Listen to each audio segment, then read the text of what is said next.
this is the bracket that we removed from the side of the motor. This is, I call it the turbo control bracket, but it houses, you know, all the mounting points for all of the sensors. So all your EGTs go here, O2 sensor goes here, and exhaust pressure sensor gets mounted onto these 3 points.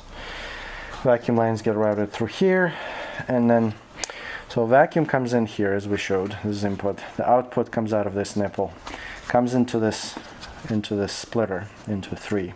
So this one goes to the compressor bypass electric switchover valve input, and then this one comes into the pressure converter input for the turbo switchover. This hose is the one we cut off, goes to the big can for the turbo switchover. This pressure converter gets fed by a separate vacuum line, comes as an input, and output goes to the wastegate. So this is wastegate, this is turbo switchover. Wastegate first, turbo switchover second. So we're going to take this bracket apart. We're going to test the vacuum accumulator for tightness. Make sure that there's no cracks, it doesn't leak. There's 3 bolts, 1, 2, and 3. Or not bolts, nuts. They're 10 mil. So we're gonna undo those, and that will free up the bracket of this line here. So there. Now, this is all plastic. This is all plastic that's been baked by Turbo for a long time, many years. So you got to be really careful not to break these nipples. This bracket's not expensive, it's about $40 to buy new, but it's still annoying. So we're going to cut these very carefully. My little knife is getting dull, but so cut, but don't push. Try to peel it like this, you know, and peel it like that, and then it's all good. And then do it the same from the other side.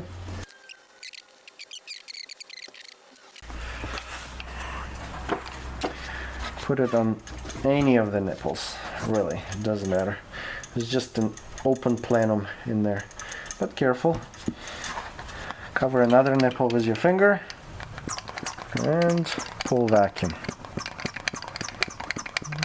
And make sure that it holds vacuum.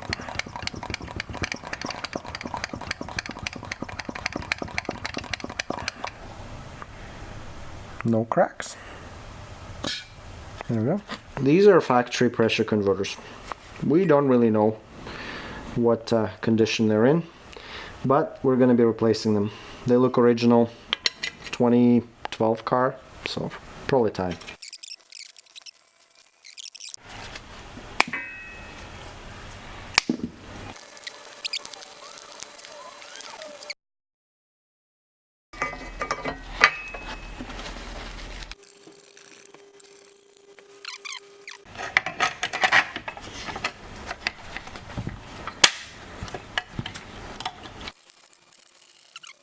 We're going to route some vacuum lines. The first one will be from the output of the vacuum accumulator here into the tri-splitter, and then from tri-splitter it's going to go into input into the turbo switchover pressure converter. That's it. So what we use is a little bit of silicone lube, just a little bit, so it slides a little bit easier onto the plastic. Okay. Not pulling too much, leaving a little bit of a slack. It goes into here, under here,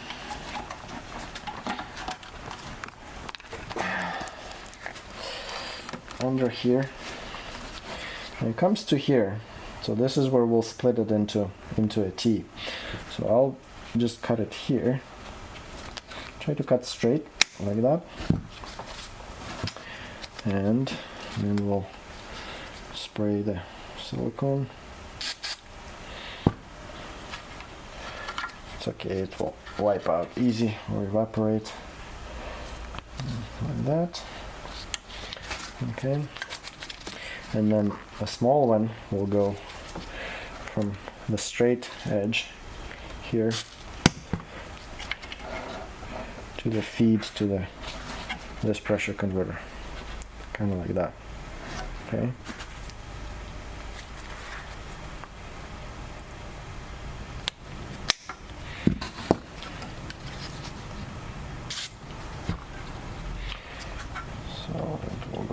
like this. Okay, so in pressure converters, the blue is output, without the blue is input, like that. Okay, and then this is going to be the input into the compressor bypass. So what we'll do now is we have a compressor bypass valve, and it's brand new. We also tested it. It works, holds vacuum. It's important to test, especially this one because it's so far out. And then we're gonna go clip it on, and we're gonna put a little vacuum line to connect to here, but we're not gonna connect it yet until we put the bracket on. And then we're also gonna run a really long one from the output nipple, from this one, onto the compressor bypass here, and we'll put it aside as well. We'll route it when we'll put the bracket back on. Compressor bypass valve back in its spot. It just slides in and clicks in, okay? So like that. So first one is a feed line. We'll connect it to the input nipple like that, and we'll probably need about this long.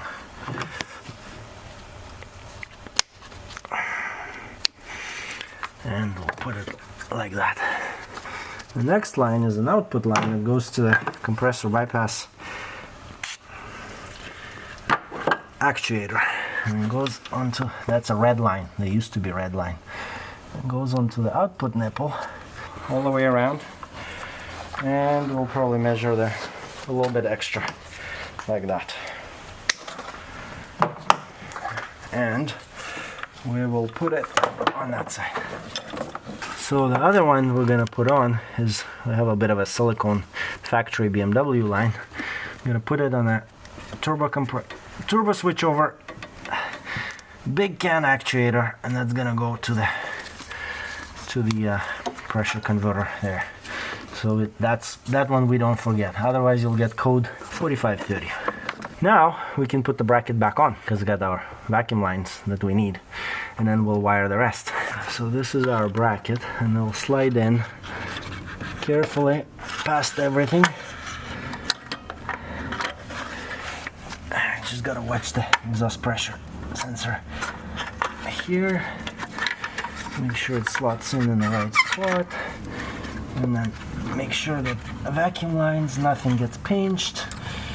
No electrical gets pinched, so this wiring goes here on the outside, and like that, and like that.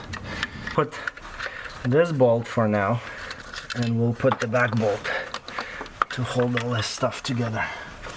So I just want to make sure, no, and we'll put this bolt back on for now.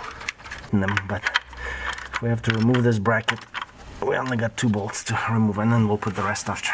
We're just gonna tighten this little screw that holds the differential pressure sensor.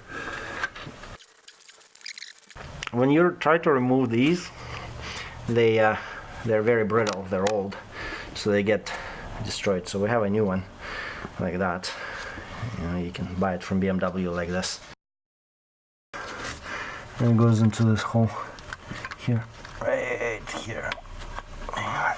This vacuum line gets routed here and into this nipple. So this is the input. I want to route it under like that.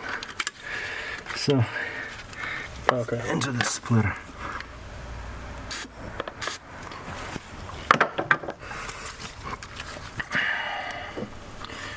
Like that. So the length is pretty good.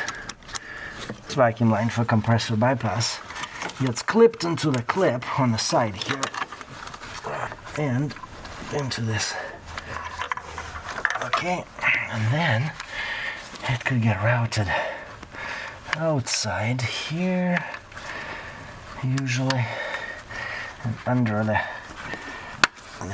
CCV puck. It gets clipped in here, and we'll go to the front. We'll just leave it like that for now.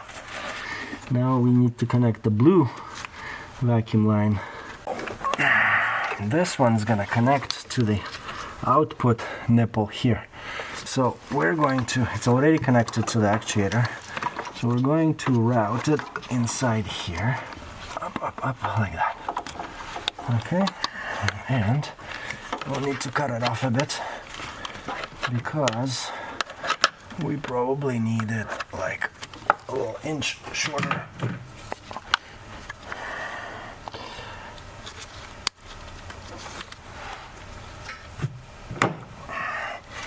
And we don't need to spray it because it's already a silicone line, so it's easy to put on. Okay, gets connected like that. Okay.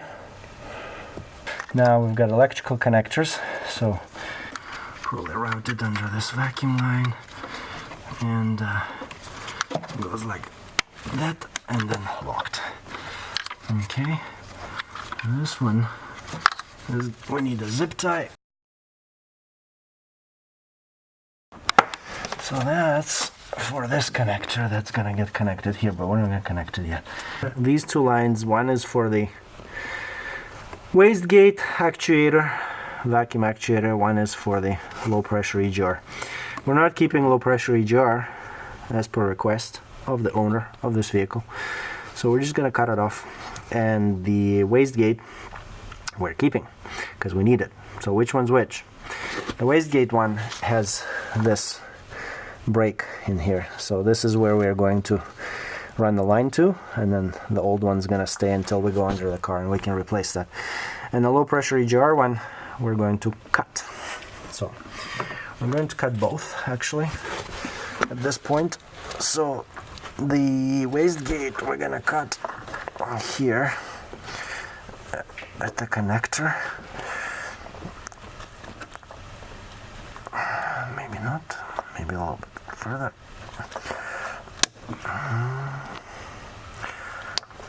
And the low pressure EGR one we're gonna cut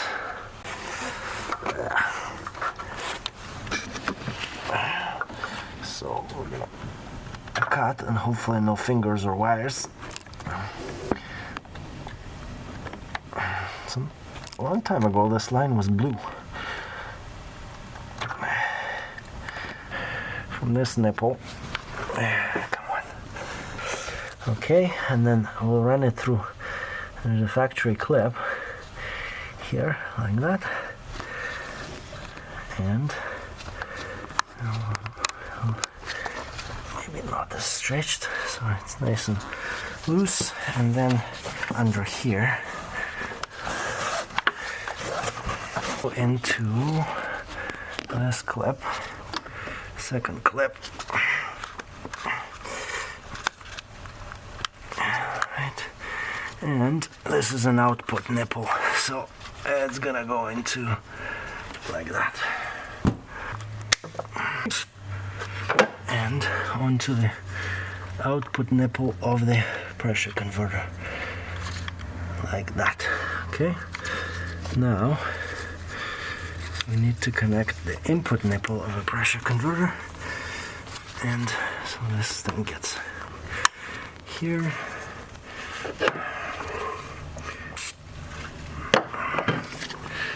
An input nipple we will run, we'll run it on top here like that, and also under here.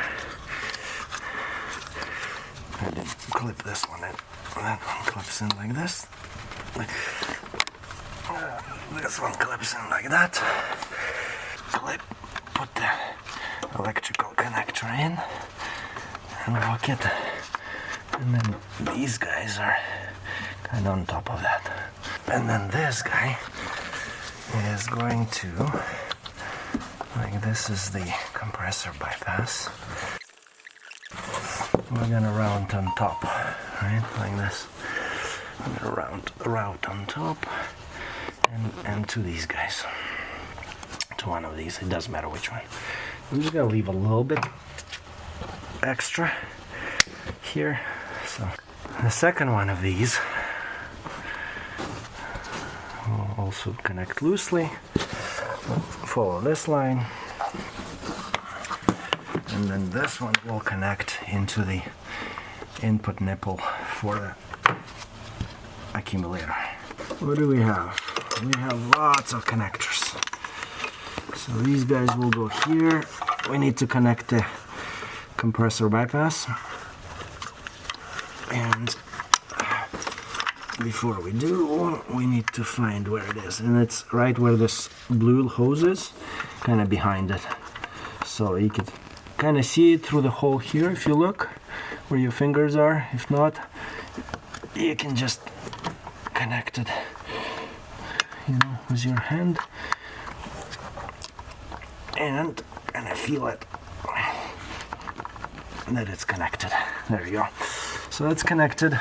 Maybe we can put the rest of the bolts on. These guys get connected together like that. Just click, and then it goes into its brackets. So there is a kind of leading edges, and it slides into these slots, and then clips will clip on. Now there is a exhaust temperature sensor number 2, and this is the connector number 2 from the DPF, and it gets connected to this connector. Click, and then it slides onto this slot here like that. So we've got differential pressure, we've got compressor bypass connected O2 and EGT number 2. Okay, now we need to connect these EGTs. So the blue one and yellow is number 1 for EGT, and then this one is the low pressure EGR temperature sensor. So these guys, actually, let's clip the O2 here into the bracket, onto the bracket like that. Number 1 is this guy who comes off the DPF. You could see it, you could trace it. This is this guy, this one. For EGT number 1, it comes here. Click, and then click. EGT for the low pressure EGR comes behind like that, and gets connected to this connector here like that, gets locked, and you can slide it from underneath like that, like this, and slides like. So these guys get clipped into this clip. There's a clip here. Okay, so like that. This clip and goes onto this bracket here like that, and then O2 goes in there as well, the wire, and the EGT number 2 goes in there. So now it's all nice and neat, nothing's loose except this guy. Top screw in loosely, not all the way in, so we can line them all up. So now we can plug in the exhaust pressure sensor electrical connector. It sometimes gets routed this way here, and then we'll plug this guy in here. Well, it's also broken, this one. We're going to put this guy through like this, down to the bottom. I'm gonna loom here. So we're going to wrap it a little bit this way, or maybe not as much. Lay them all flat and clip. And here we'll clip as well. Okay, perfect. So like that. Nothing's stretched, nothing's cutting. And then these guys are gonna go. So this wire is gonna go this way, and then they can lay all in here. Feed here, and then this one will feed here. Okay. So the rest of them will change in part 2. So we kind of routed them over the line, and then just under the return line for injectors. And that's it. So we put the air intake pipe in, and now we're gonna route the compressor bypass vacuum feed, and it kind of goes in between there. It's a bit of an art. It needs to click in into one of these. So maybe we'll route it like this, and then it gets routed like this, and then not too tight, but so we have a bit of a slack here feeding this like that.